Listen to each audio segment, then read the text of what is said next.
Hello friends, welcome to my channel. आज हम पढ़ने जा रहे हैं बहुत ही इम्पोर्टेंट टॉपिक जो है रेस जुडिकाटा। एग्ज़ाम पर्पस के लिए बहुत इम्पोर्टेंट टॉपिक है। एग्ज़ाम में पूछा जाता है race judicata.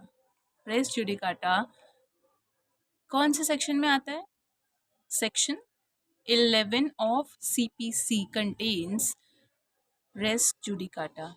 Section 11 of CPC contains the principle of res judicata. और what is the meaning of res? res का मीनिंग क्या है? res किसे कहते हैं? res बोलते हैं किसी तरह का कोई मैटर या फिर कोई चीज़, ठीक है। And what is the meaning of judicata? Judicata means already decided. तो when we combine these two words क्या निकल कर आएगा?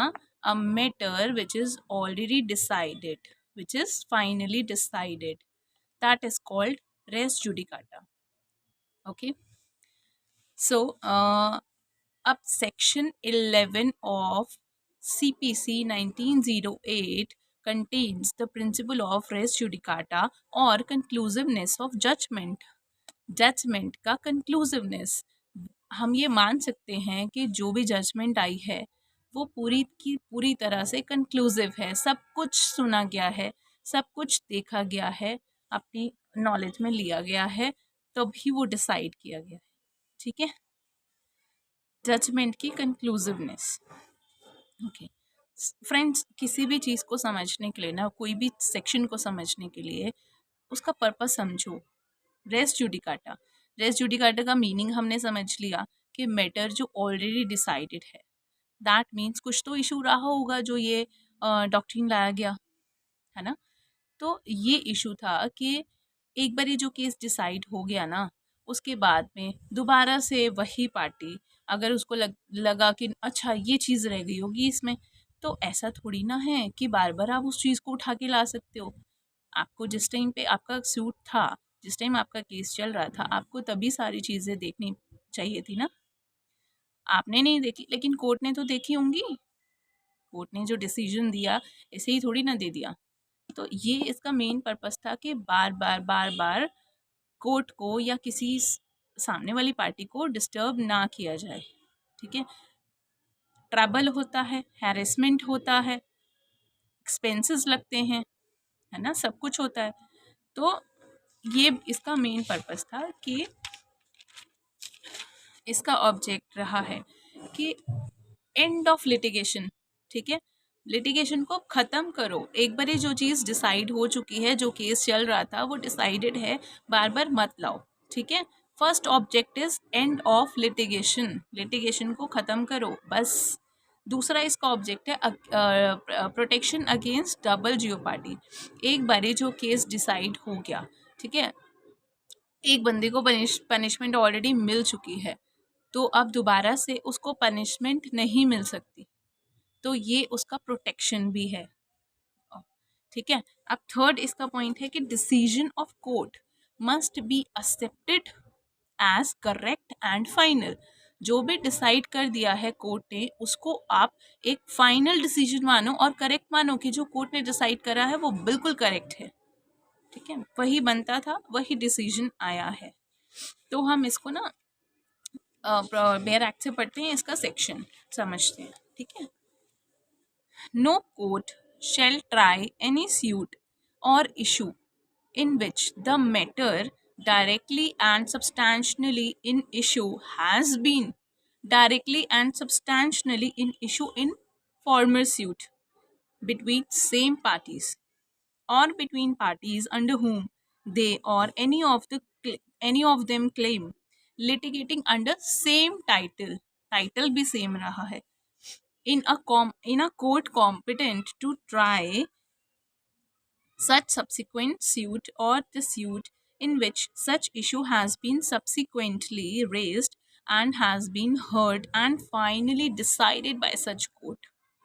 ठीक है, इसका मतलब समझते हैं कि कोई भी कोर्ट जो है ना, वो सूट या फिर वो इशू जो वो मैटर रहा है डायरेक्टली और सब्सटेंशनली फॉर्मल सूट में, उसको दोबारा से सेम पार्टीज के बीच में रहा है, सेम टाइटल भी रहा है, कॉम्पिटेंट कोर्ट ने डिसाइड भी कर दिया है, ठीक है, और वो finally heard and finally decided रह चुका है वो सूट, ठीक है, तो उसको दोबारा से आप सब्सिक्वेंट लिटिगेशन में नहीं ला सकते। इसको ये डॉक्ट्रिन रोक लगाता है, ठीक है, आप नहीं ला सकते वैसे।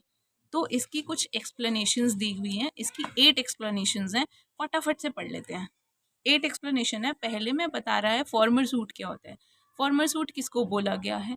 फॉर्मर सूट बोला गया है कि मान लीजिए कि एक सूट डाला 1 तारीख को एक कोर्ट में, ठीक है, अब उसका डिसीजन बहुत डिले हो रहा है, डिसाइड नहीं हो पा रहा है इतनी जल्दी, तो 5th को कोई और कोर्ट में डाल दिया, ठीक है, अब वो अब डिसाइड हो गया, कौन सा? जो 5th को डाला था, मतलब जो बाद में डाला था उसका डिसीजन पहले आ गया है। तो इसमें फॉर्मर सूट जो है ना वो माना जाएगा जो पहले जिसका डिसीजन आ गया है, वो नहीं जो पहले डला था। मतलब अगर 1 को डला है तो वो फॉर्मर सूट नहीं माना जाएगा, जो डिसाइड पहले हुआ है वो फॉर्मर सूट माना जाएगा, ठीक है। अब सेकंड इसका एक्सप्लेनेशन कह रहा है कि कॉम्पिटेंस, कोर्ट की कॉम्पिटेंस होनी चाहिए, जो कोर्ट ने डिसाइड करा है वो कॉम्पिटेंट कोर्ट ने डिसाइड किया हो। अब और एक सेक्शन एक्सप्लेनेशन 3 बोलता है कि द मैटर अबव रेफर्ड, जो ऊपर जो बोला गया है, जो मैटर रहा है फॉर्मर सूट में, वो एक पार्टी या तो डिनाई करे या एडमिट करे एक्सप्रेसली और इम्प्लाइडली बाय द अदर, ठीक है। थर्ड हो गया, ये थर्ड हमारा हो गया। फोर्थ इसका बोलता है कि any matter which might or ought to have been made ground of attack or defense in such former suit shall be deemed to have been a matter directly or substantially in issue in such suit, ठीक है। मतलब अगर पहले suit में कोई defence या attack का point party को लगता है कि रह गया है, मैं ये दोबारा से ये मुद्दा उठा सकता हूँ, तो ऐसा नहीं है। आपने अगर उसको नोटिस में नहीं लिया तो कोर्ट ने तो लिया होगा। अच्छा, ये हो गया हमारा 4। 5th इसका बोलता है any relief claimed in the plaint, जो भी रिलीफ जो वो कंप्लेन डली, जो वो प्लेन डली है, उसमें जो भी रिलीफ का जो क्लेम किया गया था, अगर उसमें कोर्ट ने अपनी डिक्री में मेंशन नहीं किया है, दैट डजंट मीन कि कोर्ट ने उसको अपनी नोटिस में नहीं लिया। ऐसा माना जाएगा कि कोर्ट ने उसको नोटिस में लिया था और उसी के बेसिस पे उसने डिसाइड किया है। जैसा होता है ना कि फादर ने अगर मना कर दिया, फादर ने अगर कुछ नहीं बोला तो उनकी वो ना ही होती है, लेकिन बच्चे को हाँ या ना में आंसर देना ही पड़ता है। तो we can treat court as a father. Court ने अगर मना कुछ नहीं बोला, साइलेंट है, दैट मीन्स उसकी ना है, उसको वो रिलीफ नहीं देना। सिक्स्थ बोलता है 6 बोलता है बेसिकली रिप्रेजेंटेटिव सूट्स के लिए, जैसे कि बहुत सारे लोग हैं, ठीक है, उनका सेम मैटर है, और अब हर एक बंदा तो सूट लेके नहीं जा सकता ना, है ना, हर एक बंदा सूट लेके जाएगा, तो उससे क्या होता है कि वो एक बंदे को बोलते हैं कि भाई तुम हमारे लिए लड़ो, रिप्रेजेंट करो। जैसे मान लो 10 बंदे हैं, 10 बंदों का सेम ही मैटर है, ठीक है, तो वो बोल देंगे कि एक बंदे को वो खड़ा कर देंगे कि भाई ये पर्सन हमारे लिए फाइट करेगा, ठीक है, रिप्रेजेंट कर रहा है हमारा सूट। 7 बोलता है एग्जीक्यूशन ऑफ डिक्री, डिक्री की एग्जीक्यूशन, अब डिक्री आ गई, उसको एग्जीक्यूट भी तो करना है। 8 बोलता है कि फाइनली हर्ड हो चुका है, भैया हर्ड हो गया है, फाइनली डिसाइडेड है, पूरी तरह से सुन के उसको डिसीजन पे हम पहुंच चुके हैं, ठीक है, ऑलरेडी वो सुन लिया गया था, पूरी तरह से डिसाइड हो चुका है। तो ये इसकी 8 इम्पॉर्टेंट एक्सप्लेनेशंस हैं जो सेक्शन इस सेक्शन को सेक्शन 11, कौन से सेक्शन? यस, 11 सेक्शन याद हो जाना चाहिए बिल्कुल, सेक्शन 11 है रेस जुडिकाटा, भूलना नहीं। तो ये तो हमने इसका सेक्शन पढ़ लिया, ठीक है। अब इसके ना 3 मैक्सिम्स हैं जो बहुत इंपॉर्टेंट है, अगर आप उसको अपने एग्जाम में लिखेंगे तो काफ़ी अच्छे नंबर मिलेंगे आपको। चले वो डॉक्ट्रिन पढ़ते हैं, वो मैक्सिम्स पढ़ लेते हैं इस डॉक्ट्रिन के। सबसे पहला है इंटरेस्ट रिपब्लिक के एस्ट सिट फाइन्स लिथियम। तो इसका मतलब है कि स्टेट जो है ना वो उसकी मतलब स्टेट के इंटरेस्ट से ये है कि लिटिगेशन ना बस करो, अब स्टॉप कर दो, बार बार एक चीज़ को मत लेकर आओ, सेकंड बोलता है नेमो डेप्ट लेक्स वेक्सारी प्रो उन्ना एट एडम कॉजा, कि भाई एक एक बारी मतलब एक ही चीज़ को बार बार लाने का कोई मतलब नहीं है। अगर एक बंदे को एक बारी पनिशमेंट मिल गई है, उसको बार बार नहीं लेकर आओ। रेस जुडिकाटा प्रो वेरिता सेल्ली पॉटर, a judicial decision must be accepted as correct. जो भी हमारे जुडिशियल डिसीजन जो भी हमारा होगा, जो हमारी कोर्ट ने डिसाइड करा है, हम उसको करेक्ट और फाइनल ही मानेंगे। हमें ये मानना पड़ेगा कि वो करेक्ट ही है। ऑब्वियसली मानोगे यार कि जो कोर्ट ने डिसाइड करा है वो सब चीज़ों को देख के ही करा है। तो ये बहुत एक तो ये इसके 3 इम्पॉर्टेंट मैक्सिम्स हैं, ठीक है? और इसके 5 एसेंशियल कंडीशंस हैं, जो अगर आप पॉइंट्स को मेन पॉइंट्स को अगर एक्सप्लेन कर देंगे तो वो भी आपके लिए बहुत बेनिफिशियल है। 5 कंडीशंस क्या हैं इसके एसेंशियल?